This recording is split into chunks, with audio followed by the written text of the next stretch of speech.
semuanya, perkenalkan saya Nadia. Dan saya Anissa. Dalam vlog kali ini, kita akan membahas sebuah isu yang mendalam dan krusial, yaitu pembulian di sekolah. Pembulian di lingkungan pendidikan adalah salah satu isu yang sangat serius dan berdampak jangka panjang bagi individu itu sendiri ataupun masyarakat. Keamanan di dalam lingkungan sekolah menjadi salah satu faktor yang penting untuk menunjang pembelajaran agar dapat diserap dengan baik oleh siswa dan siswinya. Tenaga pendidik seperti guru juga ikut berperan dalam pemberi rasa aman dan juga nyaman dalam lingkungan sekolah, seperti teman yang membuat hari-hari di sekolah menjadi lebih berwarna. Wah, seharusnya gitu ya, tapi belakangan ini nih, teman yang seharusnya menjadi pendukung malah berbalik menjadi penghancur masa-masa di sekolah. Indonesia, khususnya dalam sektor pendidikan, sedang dalam masa gawat darurat. Pembulian, pemaksaan, pengancaman, kekerasan, dan kekerasan seksual hingga menyebabkan kematian bukan lagi menjadi hal yang baru untuk didengar di kalangan masyarakat Indonesia nih. Nah, bukan hanya di tingkat menengah atas, bahkan menengah pertama dan tingkat sekolah dasar pun sudah marak terjadi kasus pembulian yang dilakukan oleh banyak oknum. Ngeri banget gak sih anak SD zaman sekarang udah bisa ngebully? Iya kan? Iya. Bully ini bisa dikategorikan menjadi dua.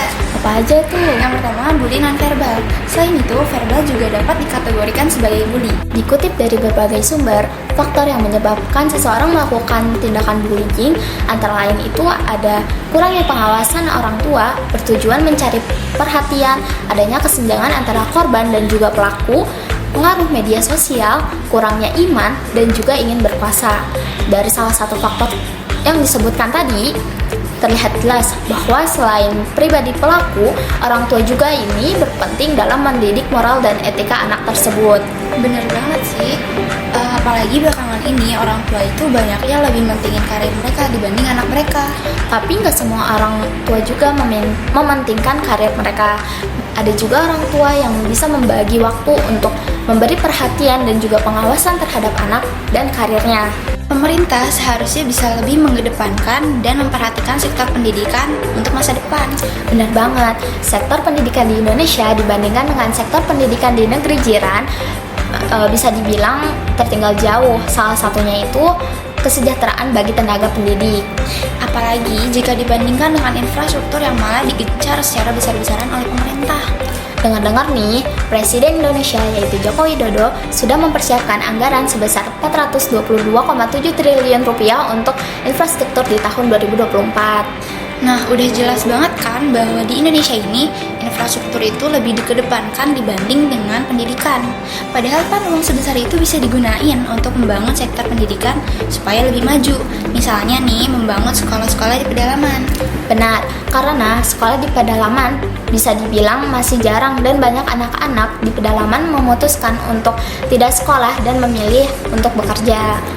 Balik lagi ke pembahasan, sanksi untuk para pelaku juga harus bisa lebih tegas, bukan hanya diberi konseling semata untuk menyadarkan bahwa aksi yang dilakukan itu salah.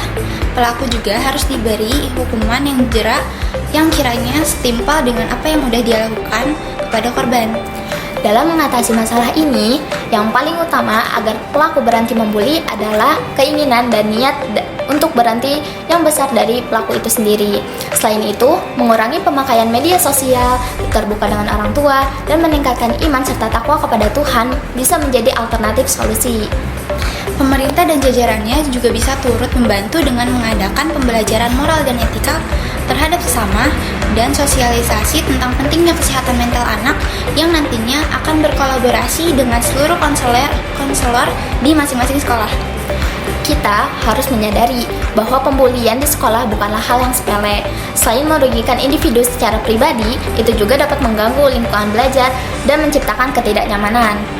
Bullying ini nggak bisa kita anggap remeh, karena dampaknya sangat fatal hingga dapat menyebabkan kematian.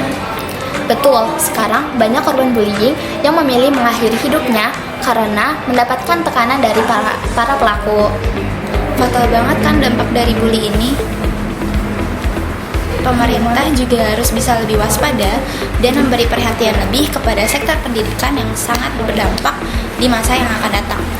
Nah, dari yang telah kami bahas, kami berharap video ini dapat membantu meningkatkan kesadaran tentang pentingnya mengatasi pembulian di lingkungan pendidikan.